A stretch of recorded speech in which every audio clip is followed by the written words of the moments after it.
evening, everyone. If you're where we are in the Middle East, happy tea time, as the north of England say, and good morning over there. I know we've got some people on from the States. So we have with us now the fabulous William Garrison. Will is not only a consummate professional, he is honestly one of the most grounded people that I've met. He's got humor, he's got passion, and he's got stories, which is always fabulous. And I'd like to invite Will. I will give you the screen. I've pinned you, and I will hand over to you.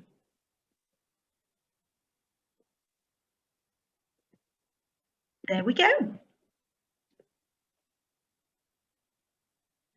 Will, we can't hear you. Can you hear me now? Yay, perfect. Okay. Thank you, Claire. What an introduction! Wow, I don't know if I'm going to be able to follow that, and hopefully be able to live up to that. So I'd like to welcome everyone to this session. Truly is a great honor and privilege to be with you this evening.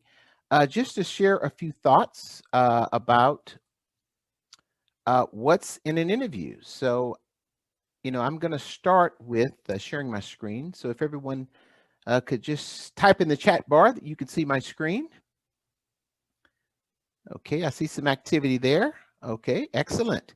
Okay, so I know that you're there. So today, I hope to thank you. I hope to engage to really shed some light and talk about what's in an interview. Right? We hear this word all the time. What does it mean? What actually happens in that whole process? What happens in that event? And most importantly, what happens within ourselves? And so we're going to kind of explore that in just a few of these slides here. So before we dive in, I just want to give a little bit of background on me. Dr. Claire mentioned I'm Will Garrison, also an author. And I've also spent about 12 years as an executive recruiter. As we say in the States, I'm a former headhunter. And so I spent a lot of time on the executive search side as well as internal recruitment. I've done some leadership development stuff, talent management, learning and capability development, and also I have a master's in org development. So really enjoy people. I really enjoy supporting people, whether I'm hunting them, recruiting them, whether I'm developing them, and whether I'm supporting them. So that's a little background on me so that you know exactly who I am. As Dr. Claire mentioned, I am in the Middle East. I've been here now for about over 7 years. I've really enjoyed my my time here. So with that, let's begin. Getting picked. I want you to, for a moment,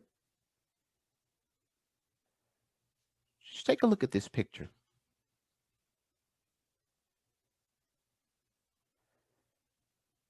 Turn off my camera here. So we see the coaches, we see the balls,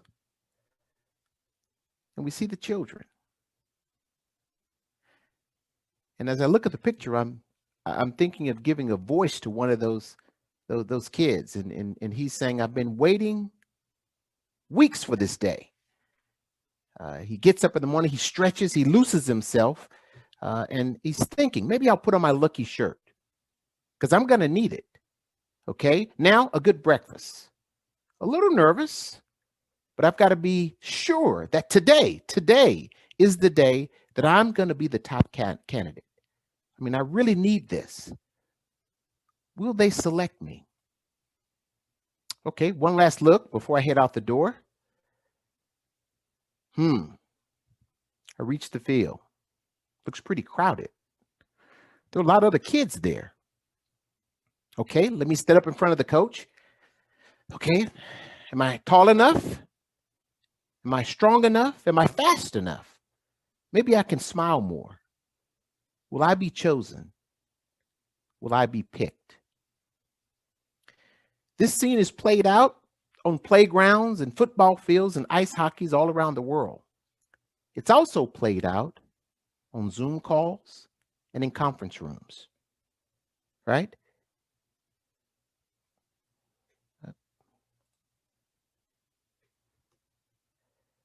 Getting picked. In that scene, that anticipation, there's excitement, there's anticipation, there's hope, there's belief. And look at the last one. There's also this expectation of fairness. That if I do my part, that the picker, the chooser, the selector, the interviewer is going to do their part. They're going to be fair, that I'm going to get a fair chance at being picked. So here's a question for you. What's the purpose of an interview? If you could just type a few thoughts in the chat bar. What do you think the purpose of an interview is? What do you think? Okay. I see a few of you typing there. Okay. Thank you, Dr. Claire. To sell yourself. Sell your soul. Okay. That happens often. What do you think a purpose of an interview? What do you think? Okay. Anyone else? Okay. To meet the company's people. Yeah. What else?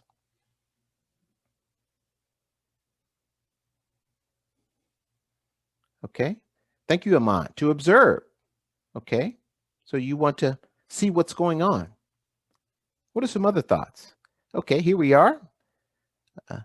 Thank you, Daniela. To find the best position. Thank you, Aman. To know more. Thank you, Dr. Muhammad. Helping others coping with their difficulties. Thank you, Daniela. For the person to be chosen. Hey, Rami, how are you, my friend? To try to find the best candidate. Yeah, I agree with all those, right? Take a look at this. And we can really sort of sum up all those thoughts into this. This keeps getting stuck here. So the purpose of the interview for the interviewer, thank you, Dr. Claire, says to win on merit. The purpose of the interviewer really is about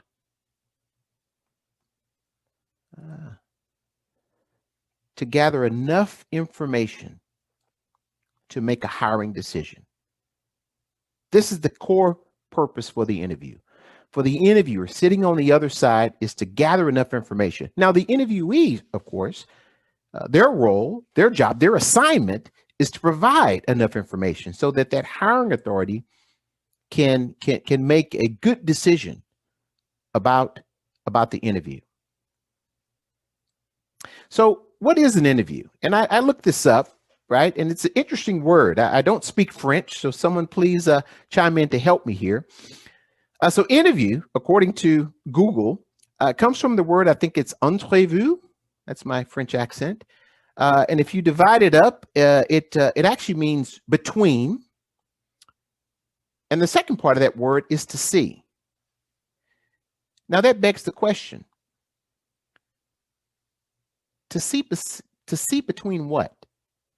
Right? If interview means to see between, the question is to see between what? Well, I think we all have one of these.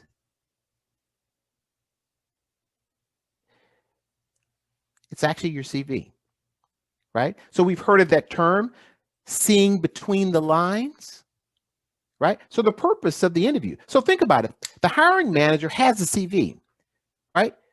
She's able to look at the CV and gather some information. But we just talked about the purpose of the interview is to gather enough information, right? So the hiring manager has some information. She needs more in order to make a good decision, right? In order to get more, she has to see between the lines of what you've written, right? And so that interview oftentimes is sort of this weaving back and forth. Tell me about this. Tell me about this. How did you do this? When did you do this? How much of this did you do? Right? So they're putting together the pieces in addition to what you've written there, what you've written. And I like to think of the CV really is your career story. So I just showed my career story at the beginning of the presentation here. So I'm going to turn it back over to you. I'd like for you to, for just a quick second, if you could, what's your career story? In one word, we'll give you 3 words. Type it in the chat bar, your career story that really would define your career. It could be where you are right now, where you've been, or in totality. What's your story?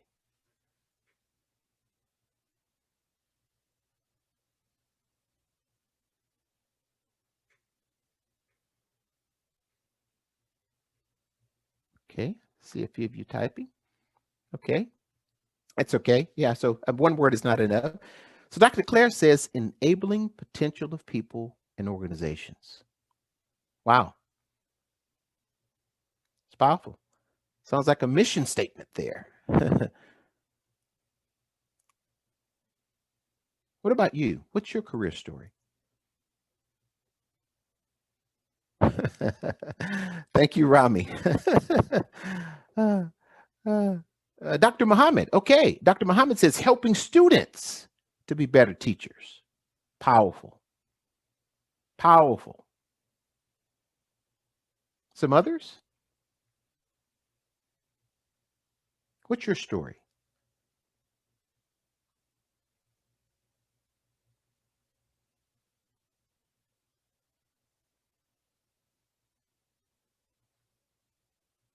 I hear you typing there.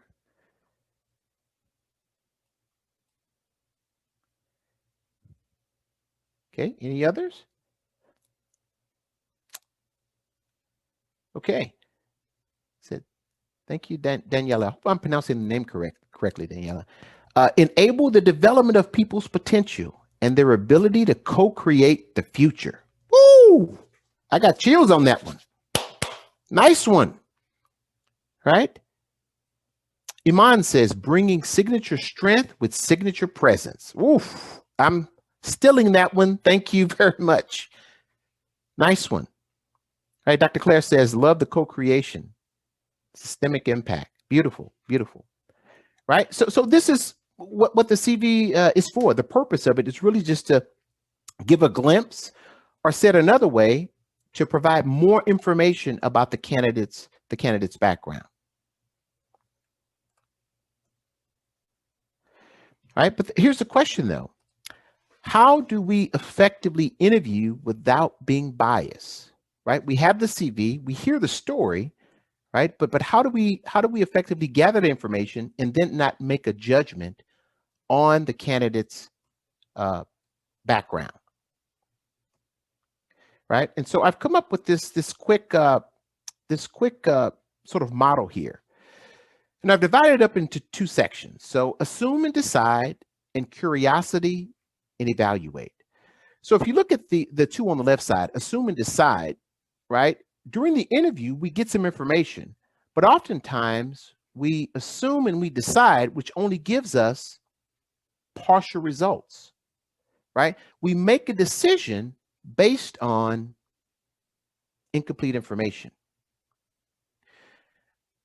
The reverse of that is that we use this other model. We use curiosity and we evaluate. And when we do, we get holistic results. We make a better decision because we have better information. More information allows us to make a better decision, right? So when we think about the traditional interview, most traditional interviews start with the assumption, right? And, you know, it's not our fault. It's the human brain that that assumes. I mean, this is caused by evolution. The human brain has developed over millions of years. Over time, we developed this survival mechanism to quickly assess dangers.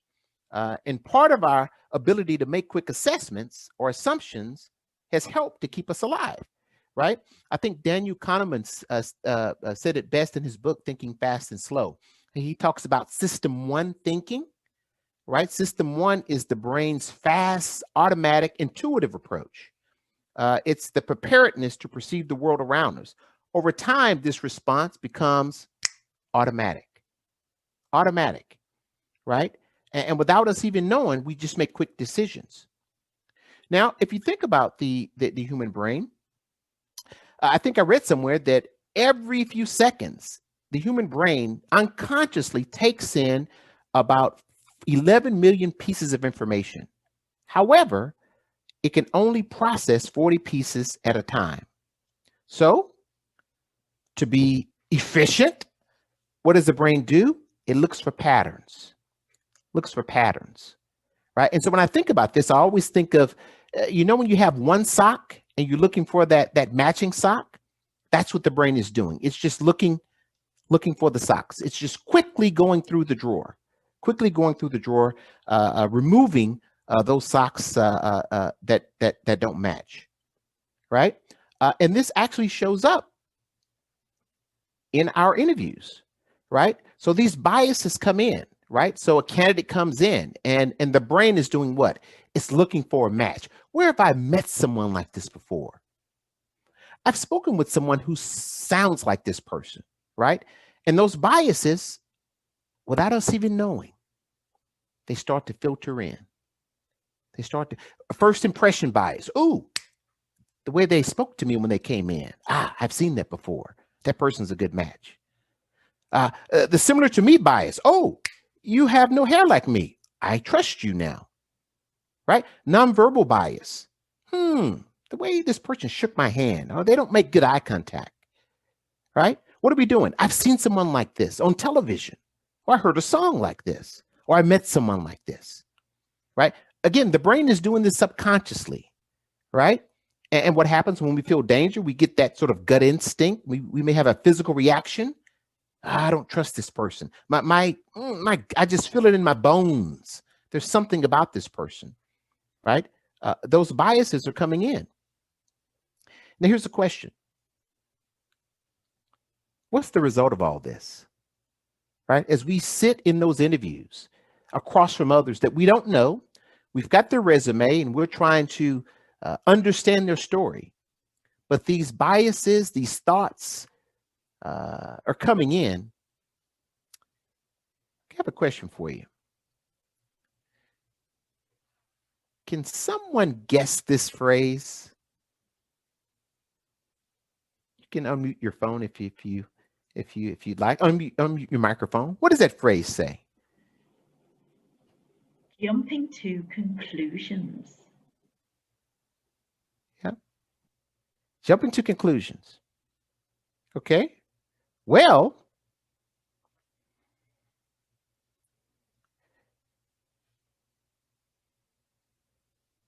did anyone else jump to conclusion about the statement jumping to conclusions?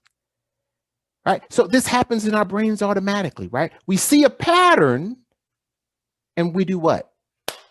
I got it. I can make that decision. I don't have to think about it. I don't have to research it. I don't have to interview this person more. I don't have to ask any more questions. I've made my decision because I recognize the pattern. I see the pattern. Now, what's wrong with jumping to conclusions? Well, we often make decisions believing we're operating with all the facts, right? So going back to what we mentioned earlier, the purpose of the interview is to gather enough information. Well, oftentimes when we make those decisions too quickly, we don't have all the facts that we need to make a better decision, right? We're going to make a decision, but we want to make the best decision, right? We have that false assumption. We take that early action, and we may not make the best decision in that case. Now, the benefit of this, what's the outcome? The benefit is what? We make quick decisions, right?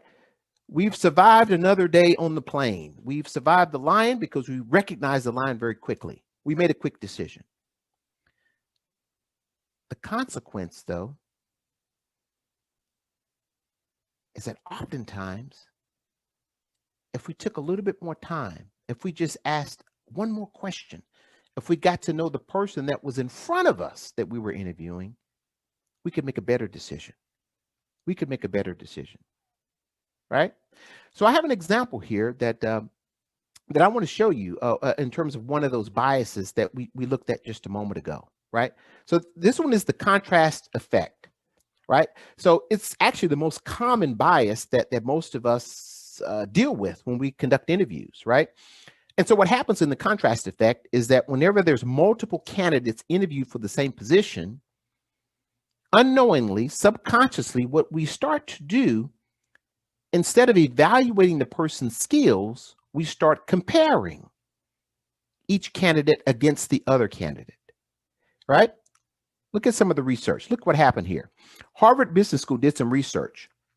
It studied about 598 finalists for a university teaching position. What's interesting, whenever there were 3 women and 1 man that were competing for the job, the likelihood of the woman being hired, 67%. Whenever there were 2 women, 2 men, the likelihood of the woman being hired, it was 50%. Look at the last one. Whenever there was 3 men or more, and there was 1 woman competing for that same position, contrast. You see, so it's a bias that we've just got to be aware of, right? And because if we're aware of it, then we can disrupt it. So what's one way? What are some tools, some ideas, some thoughts about how we might be able to disrupt the bias? Well, we move into the second part of that model. We begin with curiosity. Right? Curiosity is a wonderful thing, right? So this is a busy slide coming up here. I won't read all of it, but this is an article about curiosity may have killed the cat, but it helps us to learn. So what researchers did, they hooked up 9 volunteers to an MRI machine to measure their brain activity. And when they hooked them up, these volunteers, they gave them a simple game to look at some trivia questions, about 100 trivia questions. Some of the questions were, what does the term dinosaur come from? What Beatles song lasts the longest on the chart? Right? And so they were sort of measuring their curiosity. What did they discover? When the participants' curiosity was piqued, the same region in their brain lit up when the person's curiosity was piqued. This is the same region that lights up when we experience pleasure or reward, right? It's the same circuitry that lights up when we receive money, one of those sugary treats, right? I think the chemical dopamine is released whenever curiosity is triggered, right? So that's one way, right, that we can break up that bias by simply asking more questions and piquing curiosity. Another way is just actually in the questions themselves, right? So we have what are called behavioral-based questions, and the theme or the emphasis behind behavioral-based questions is that past behavior is the best predictor of future behavior, right? And so some of those questions sound like, Will, tell me about a time when you did XYZ. Right? So those types of questions, you can really get to understand the candidate's background, and it helps to break up that bias. Structured interview questions, right? Every candidate gets the same number of questions, the same question, helps to break up those biases. Hypothetical situational questions, you can ask questions about what would you do, what could you do, what might you do, to evaluate the person's background. Open-ended questions are always good. You want to avoid closed-ended questions. And the last one is my favorite. I love this. In any interview, any dialogue that you have with a candidate or with any individual, you can always end it with, tell me more. Tell me more, right? That's a great question of curiosity. Right. And I noticed Dr. Claire, as she was nodding, typically this is what I do. Tell me more. Right. I'm elicit. Tell me, I want you to tell me more. What you're saying is wonderful to me. right? That helps to break up that bias as well, because again, you get to know the candidates full story. And of course, the last piece of this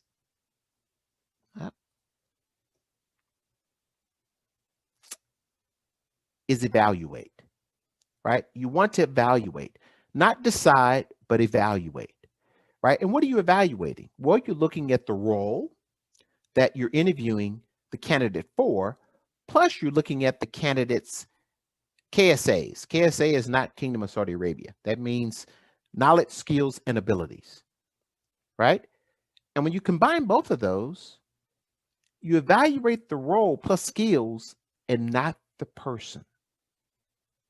Not the person, right? You're evaluating what they can do, what they can bring, but not the individual themselves, right? And that's where evaluation comes in. It's a objective measurement, right? Based on data.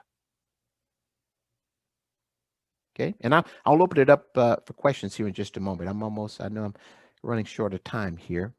So how do we break through, right? And this is sort of one of the last few slides here. So this is a great article that I found today by Lou Adler, 10 Ways to Reduce Interviewer Bias. So number one, a phone interview.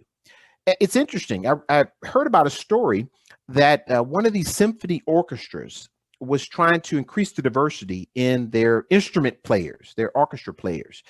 And for whatever reason, they couldn't find any women to hire. Well, what they did was they changed the entire interview process. Instead of interviewing in front of the conductor, they had blind interviews. Blind interviews. So the musician would interview behind a curtain, and they would just play their instrument. And then the conductor would then make the choice based on what he heard, not what he saw. And guess what happened? They were able to recruit more women, right? Because that bias was broken by the curtain, right? So phone interview is a great way to do it. Also panel interviews, right? So panel interviews gives an opportunity for others to weigh in on the candidate's background. And those panel interviews, you certainly want to make sure they're diverse, right? You don't want the same gender, the same age, the same ethnicity on the interview panel. It's got to be a reflection of those candidates that you're interviewing. Also, avoid quick judgments. Don't make snap judgments. Don't base it on your gut instinct. And I like this next one. This is a beautiful one. Be a juror, not a judge. What does a juror do? A juror is sitting and gathering information. A juror doesn't make a decision until the end of the trial, until all the information, until the case has been fully presented. Oftentimes, we make that judgment early on, right? So you want to sit and hear all of that. The next one is treat the candidate as a consultant. What does that mean? That really just sort of speaks to considering the person that's sitting in front of you as an expert in their area, right? And so you speak to them as such, right? You don't speak with doubt or with suspicion, but you speak with them as though that they really know their business, and you validate that through your questions. And the last one, this is a great one to remember. Whether the candidate is hired or not, the interviewer still has a duty to treat the person with respect. Now, I'll give you an example to think about it this way. How would you treat a visitor who comes into your home for dinner? Do you sit them in the corner? Do you greet them? Do you ignore them?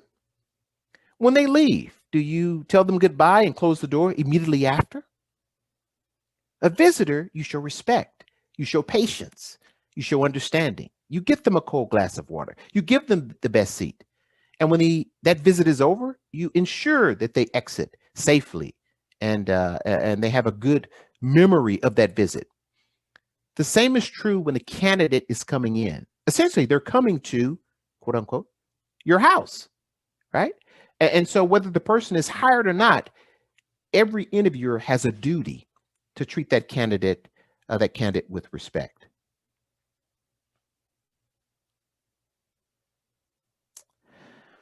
So, does equity, diversity, and inclusion matter? I think that's really the question, right? Why do we even need to do this, discuss this? Can't we just do it the way we've always done it, right? So, early in the early 2000s, researchers created an experiment to answer the question, does being excluded really matter? And I love this this study that they conducted. I'm sure you've heard of it. It's called the Cyberball Social Exclusion Task.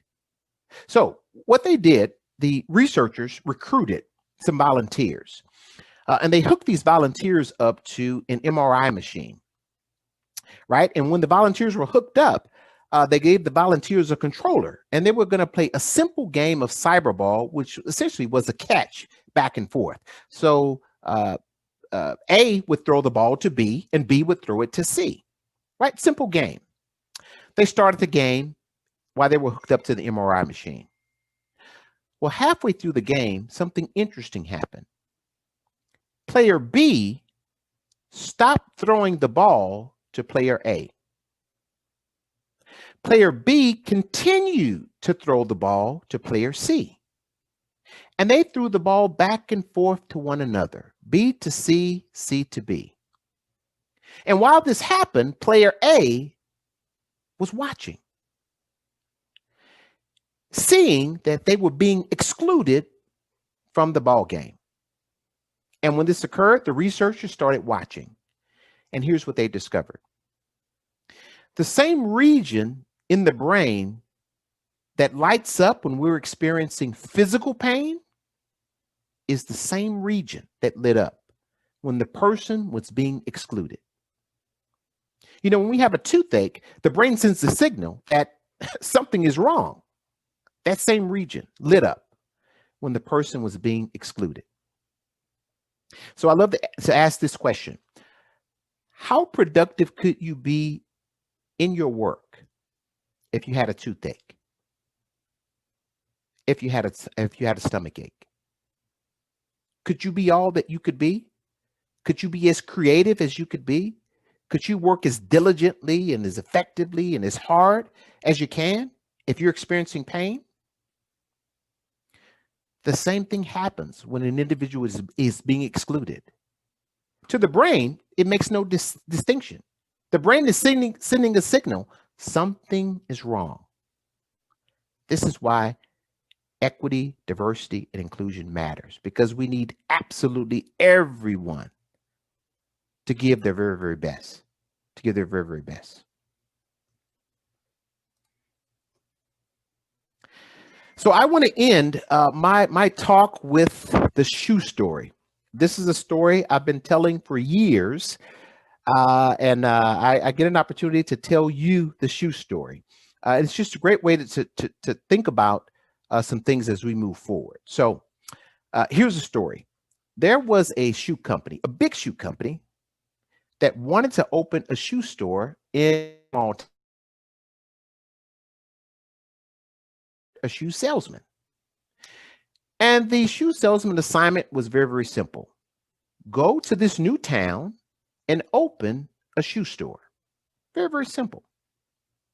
Okay, they buy this salesman a ticket, and they send this person to the town. 2 weeks after being in the town, the salesman sends a note back to the headquarters. The note read, "Please send me a ticket home. Full stop. No one in this town you sent me to wears shoes. No one wears shoes."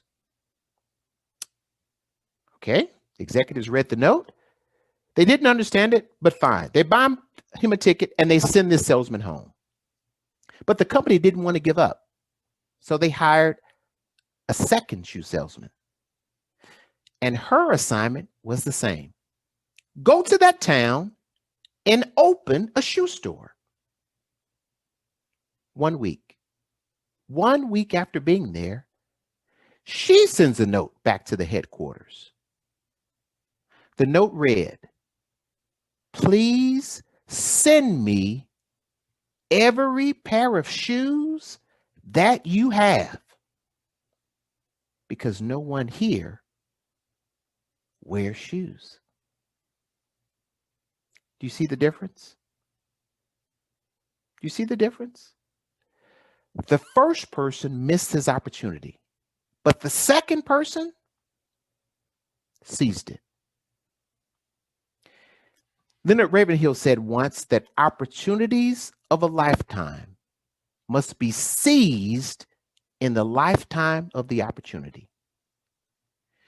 Do you see problems or do you see possibilities?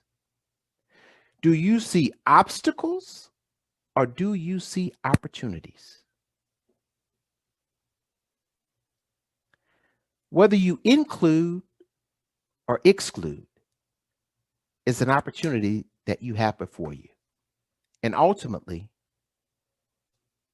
the ball is in your court.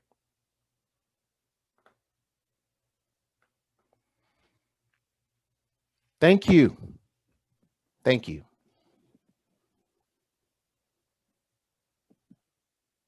Wow. Will, that was fabulous. There's notes I've taken some screenshots. The way that you bring the real life issues to life through stories is really powerful. So I'd like to open up to the audience. Please share your questions. Open up, take yourself off mute or in the chat box.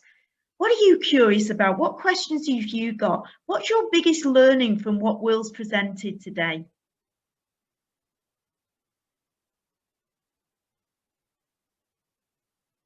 Lots of great praise for the presentation there.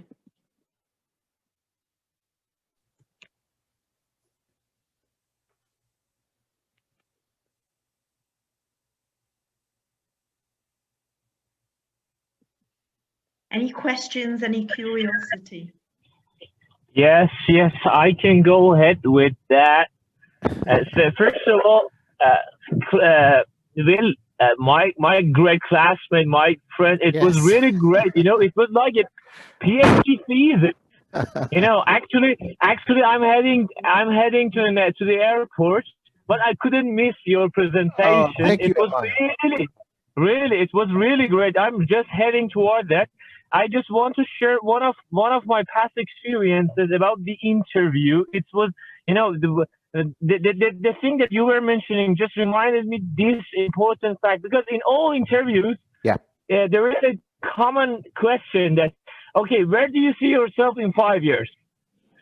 And this question in all interviews is always being asked. And one of my clients is really smart. She's really smart. She's working in American Airlines at the moment. Answered that if you want me to answer the question from YouTube, I will say, okay, I will do this, do that. But if you want me to answer my real, answer, I will go ahead with my values. My values is that I work hard, but I cannot guarantee to be here forever.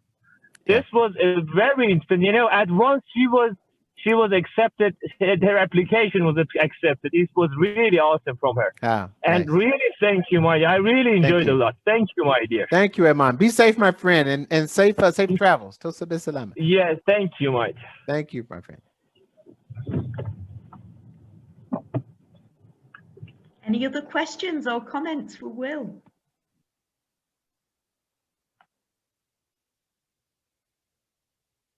There's a question in the chat box, Will. Okay. Hey, Rami, how are you, my friend? So Rami is asking, is there anything that an interviewee can do to prevent unconscious bias, or maybe part of their to take it to their advantage? So that's a good question. I would say, Rami, just be authentic, be who you are, right? I mean, the interviewer is going to make their decision, and you want them, I think, make the decision on the truth of who you are. I think because I think if an interviewee were to pretend to be someone else or to give answers that they believe the interviewer wants to hear, ultimately that's going to come out, when they join the organization or in the within the person's career. So I would really urge every interviewee to just be authentic and let that decision rest with the interviewer. In the process, thank you, Dr. Mohammed. So Dr. Mohammed asks, in the process of customer validation in startups, we use a cycle to build, measure, and learn. Can you please tell me what biases are most significant in these kinds of interviews? The biases that I mentioned, contrast effect, similar to me, halo effect, horn effect, these are the same biases that show up in interviews. They're the same biases that show up in performance appraisal processes, the same biases that tend to show up in many different things, because what the root of the bias really is stereotyping. It's really about trying to take a guess, making an assumption about the individual, right? So as an example, stereotyping, it's this broad brushing. There's this huge bucketing of groups of people into categories based on whatever thing you may have heard or read. I would always suggest get to know the individual that's in front of you. Don't assume anything, right? Get to know that individual that's in front of you. Now, going back to Daniel Kahneman, system one likes fast decisions. To get to know that individual, it's going to take what? Time. It's going to take effort. But again, when you put the time and effort in, you're able to make a better decision. One of my favorite quotes is, if two people are exactly the same, one is unnecessary. One is unnecessary. So, it's beneficial to have diversity around us. We don't want everyone looking the same, sounding the same, bald like me, dark like me, male like me. We need diversity, right? And the research backs that up. I mean, there's all kind of researches that shows diverse companies are, I think one study by Deloitte, diverse companies are earn 15 times more revenue than non-diverse companies. Organizations that are led by women are more profitable than those organizations that are led by men, right? So diversity absolutely matters and comes in. Christina, following up on the one from the last question, please, could a candidate do if they feel or think the interview is being biased? So what can a candidate do? I would call it out in the interview, and I would word that delicately, something like, what concerns do you have? I notice that you may have a concern. Tell me, what are your concerns? Right? And then just really sort of lean in. Now, of course, most organizations, HR departments won't, if someone's having a bias, the manager's not going to say, my concern is that you're a Black American, or my concern is that you're old, Will, right? But try to find out and listen for the words. My concerns may be that you are only going to be with us for the next 5 years, and then you're going to retire. That's saying that I'm too old. And I try to address that and say, listen, my plan is to remain with the organization for as long as I can, and this type of thing. But those biases really are about the other person. In terms of, I can't change my race. I can't change my hairstyle. There's not much about me that I can change. And there's not much about me that I want to change in order to get a position, right? It's sort of one of those things. Here's who I am. Here's what I can bring. Here's what I can do. If you find value in that, I'm the person you need to hire. But if I'm going to be excluded because of my race, because of my gender, because of my lack of hair, then okay. Thank you very much. Okay. So Steve's question is, I am in Saudi. So strategies to overcome language barriers and avoid misunderstanding. Yeah, so Steve, on this one, what I've tried to do on the language issue in Saudi, number one, slow down when I speak. Number two, don't assume that the listener understands. A great example, last week I was conducting a training, and as a part of the training, I was talking about cold calls. Have you heard of cold calls? If any of you heard of cold calls? Right? A cold call is see, some of you are frowning. You haven't heard of cold calls. So when I was a headhunter, we make cold calls. Cold calls is that you call someone that you don't know and you try to sell them or offer them something. It's a cold call because you don't know them. A warm call is someone that you know. For instance, everyone on the call, if I call you next week, it's a warm call because we've met via this session. If I had never seen you, never met you, that's a cold call. So I mentioned this in the training, and they had no idea what a cold call was. No idea what a cold call was. So asking those questions. Another example, Steve, I was putting together a survey once, and this was going to be a global survey. And you know the Nespresso little cups, I forget what you call them, the little cups, the little coffee tubes that you make the coffee with.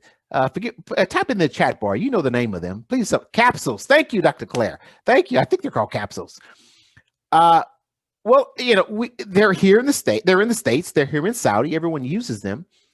And someone gave me feedback. They said, Will, if this is a global survey, everyone may not know what these capsules are for.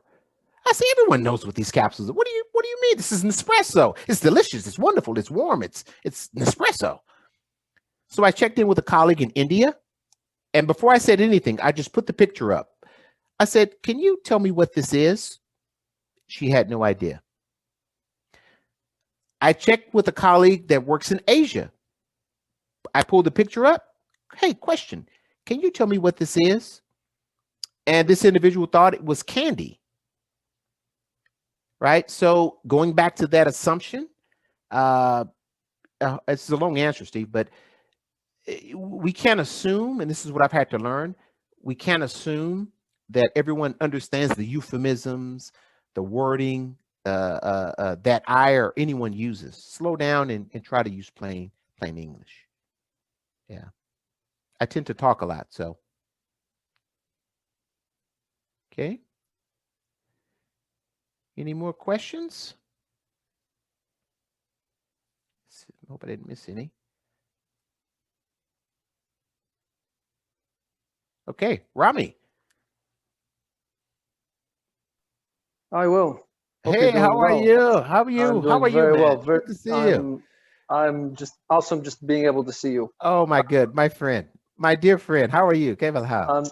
Very nice to see you. Well, I just have an addition to that, and you mentioned it actually with the euphemisms, and this was actually an example, a real life example that happened here in Saudi. So, I mean, in the States, for example, in the Western world, you would very often say, put yourself in my shoes. And within the Western world, that's very well understood. Unfortunately, what happened here in Saudi, as you may probably already know, a shoe is it's a sign of disrespect somewhat. Yes. If you remember the thing with Bush back in Iraq when they threw a sandal or a shoe at him. Yeah. So the Saudi guy was receiving this very negative. So he actually got very angry. Why are you telling me to put myself? He assumed physically put yourself inside my shoe. Yeah. So just going back to those euphemisms, and this is very tricky, obviously, because each region has its own euphemisms, its own sayings, its own whatever.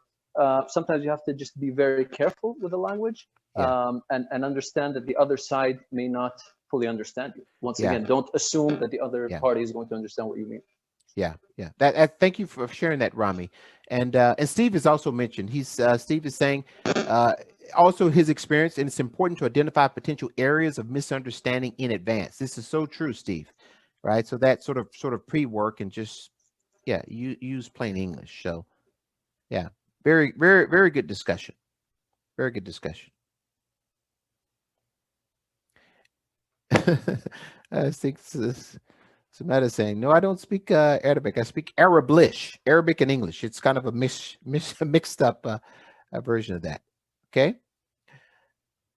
Okay, so I think this may be all the questions. So I want to thank you for your time and attention. I really want to thank Dr. Claire, her team, my wonderful coach Sameta, all of the colleagues that are here. Thank you. It's been a wonderful pleasure and honor to be with you this evening to share a few thoughts. So with that, I'm going to hand it back over to Dr. Claire. Will, that was amazing. So much food for thought. We've had in there culture and all sorts of things, and so much research has gone into that presentation. We appreciate you. We appreciate your time, and just the way you present is just amazing as well. So thank you. So next up, we have Steve Royston.